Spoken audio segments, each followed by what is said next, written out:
Video inayosambaa mitandaoni inaonyesha Rais wa Kenya William Ruto akizungumza kwa Kiswahili fasaha katika mkutano unaofanyika katika mazingira ya bunge la Tanzania.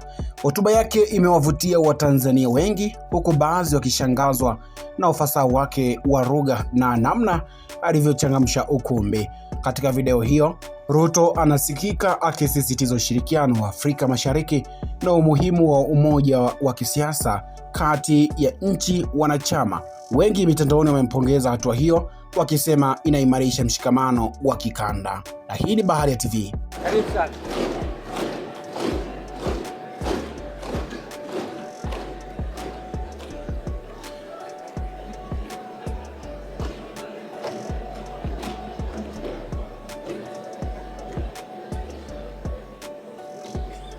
Mheshimiwa Musa Azan Zungu, Spika wa Bunge la Jumuiya ya Muungano wa Tanzania.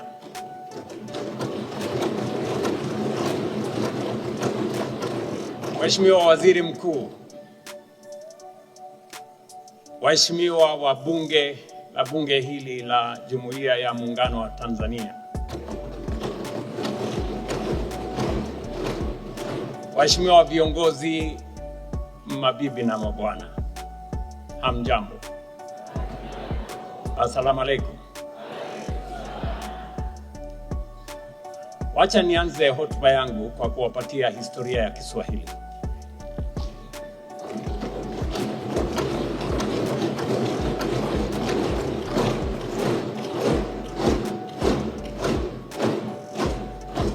Nilipata kujua ama kuelezwa kwamba Kiswahili kilizaliwa kule Zanzibar.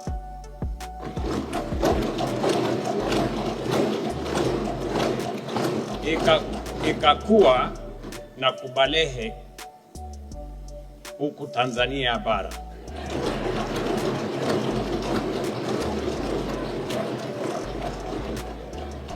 Kufika Kenya ikapata matatizo ya maradhi.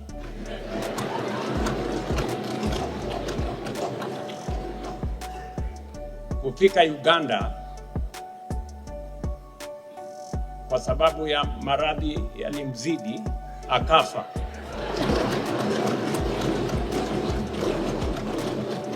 Na mazishi yalifanyika kule Kongo.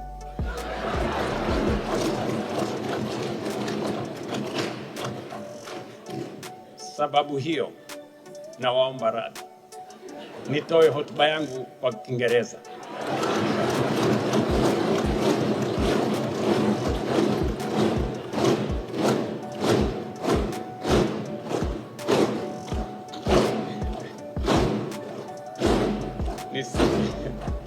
Asanteni. Najua nisije nikaharibu heshima ya lugha yetu ya Kiswahili. Let me begin by expressing my deepest gratitude to Her Excellency, my dear sister, Samia Suluhu Hassan,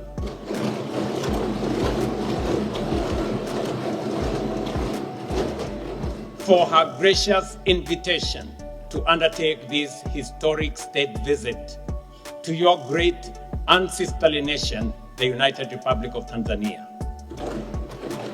From the moment of our arrival, we have been received with exceptional warmth and hospitality. I am equally honored to... Asante kwa kuifuatilia Baharia TV. Usisahau kulike, kusubscribe, kucomment na kushare.